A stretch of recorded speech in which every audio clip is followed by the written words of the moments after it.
بسم اللہ الرحمن الرحیم۔ السلام علیکم۔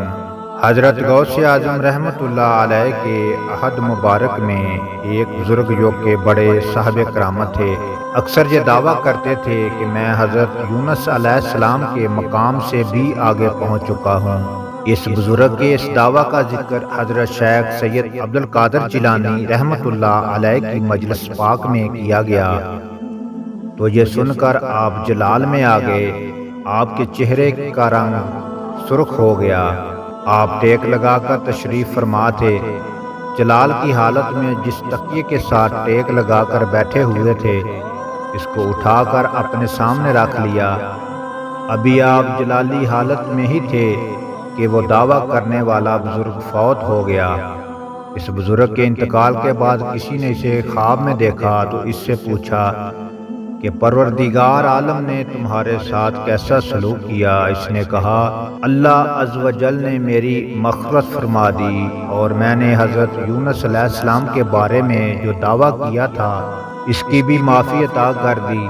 یہ سب مہربانی حضور غوث اعظم رحمۃ اللہ علیہ کی مجھ پر ترس کھانے اور سفارش کرنے سے ہوئی، اور اللہ تعالیٰ بھی راضی ہو گیا اور حضرت یونس علیہ السلام نے بھی معافی دے دی۔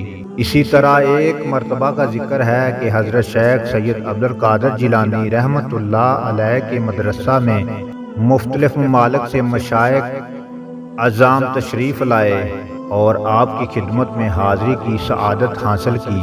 آپ نے اپنے خادم سے فرمایا کہ وہ دسترخوان بچھائے۔ خادم نے حسب حکم دسترخوان بچھا کر اس پر کھانا لگا دیا۔ جب کھانا شروع ہوا آپ نے خادم کو حکم دیا کہ وہ بھی ساتھ ہی بیٹھ کر کھانا کھا لے، لیکن خادم نے کہا اس نے روزہ رکھا ہے۔ آپ نے فرمایا کہ کھاؤ، تمہیں روزے کا ثواب مل جائے گا، لیکن خادم اپنی بات پر بضد رہا کہ اس نے روزہ رکھا ہوا ہے اس لیے نہیں کھائے گا۔ آپ نے اس سے پھر کہا کہ کھاؤ، تمہیں 1 سال کے روزوں کا ثواب مل جائے گا۔ اس نے کہا میں نہیں کھاؤں گا، میں نے روزہ رکھا ہوا ہے۔ آپ نے اس سے پھر فرمایا کھا لو، تمہیں ساری دنیا کے روزوں کا ثواب عطا کیا جائے گا۔ وہ پھر بولا کہ میں نے روزہ رکھا ہوا ہے۔ اس کے یہ تکرار سن کر آپ جلال میں آ گئے اور ایک ایسی غضبناک نگاہ جلالی اس پر ڈالی کہ وہ زمین پر گر پڑا۔ اس کا جسم سوج گیا اور اس کے جسم سے خون اور پیپ بہنا شروع ہو گئی۔ پاس موجود مشائخ اعظام نے اس خادم کی سفارش کرنا چاہی، لیکن وہ بھی آپ کے غضب جلال کے ڈر سے چپ ہو گئے۔